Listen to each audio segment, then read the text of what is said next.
Good evening. This is Dr.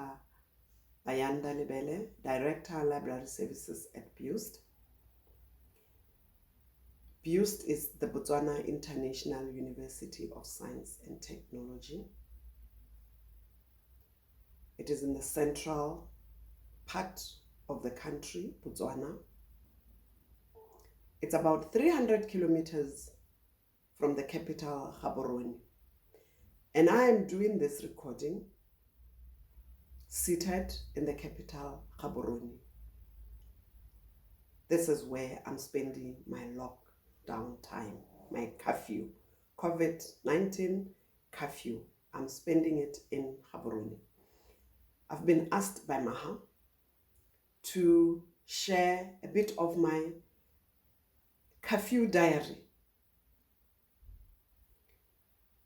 My diary as the Director Library Services is mixed up with the diary as a mother in this house. So there will be a mix-up because that's how the diary is. Typical of the time that I'm doing this recording. It's in the evening. I would have loved to do it in the morning. But that's how my diary flows. I put together things that have to be done in the day. Some keep overtaking others, but I try as much as I can that at the end of the day, I put a tick on the things that I have to do. I'm doing this recording from my daughter's bedroom. She is away, so she's locked up somewhere at school. So it's my way of bonding with her. Because in the mornings, I bond with my husband. We start with a morning devotion. It's only me and him. We do our morning devotion, do a bit of exercising, and then depending on whether it's a very good happy morning or we are tired, we then can do breakfast together, depending also on how the mood flows. Post that, then that's when we start getting into our different activities. I try to structure the day, but like I say, sometimes it flows off. But one of the things that I make sure always happens is I keep in touch with my team. Keeping in touch with my team is mainly informed by a lot of things that are happening. Like right now, we are getting to the easing stage of the curfew. Government is easing out a lot of things. So there are a lot of uncertainties.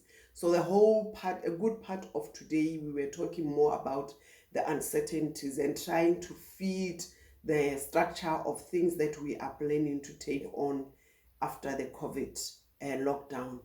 How do we put them in the scheme of things, given the recommendations that both the World Health Organization and the government are giving?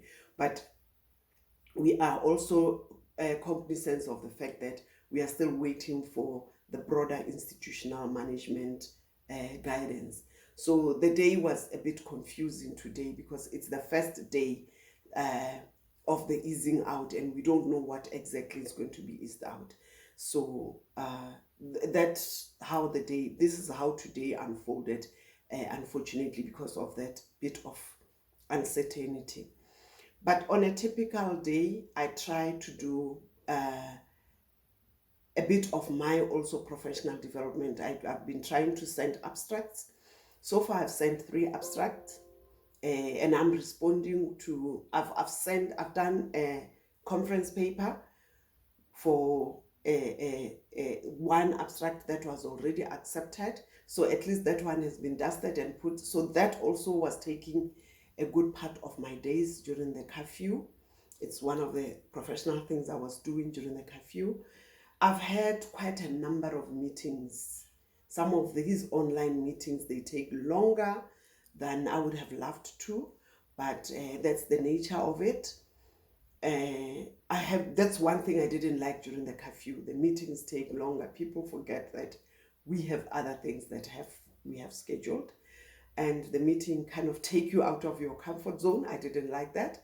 But it also, I like the fact that it connects me with people. It gives hope. It gives life. It rekindles me. Yes. I've also been asked to talk about the positives that I have had. There's a lot of use of social media, and in our context, I've seen there are a number of issues that come up. Not everybody has access to internet. So those who do not have access to internet, they are left out, both in professional discussions and in just linking up with them to find out how they are doing. And that is creating a divide. I'm worried about it. One of the other things that I have also observed is even those who have access to social media, there's a lot of circulating fake news. I then have taken it up on myself and my colleagues who I'm talking to, that we need to find ways of educating our communities how to assess and evaluate if it's good information, and if it's not good information, what to do with it. And then I think in the process, it would also roll out into having to help other people generate the right information also. So these are the two key things that I'm taking out of the lockdown. But so far, I'm letting it flow and enjoying it. Thank you. Let me know how you're spending yours.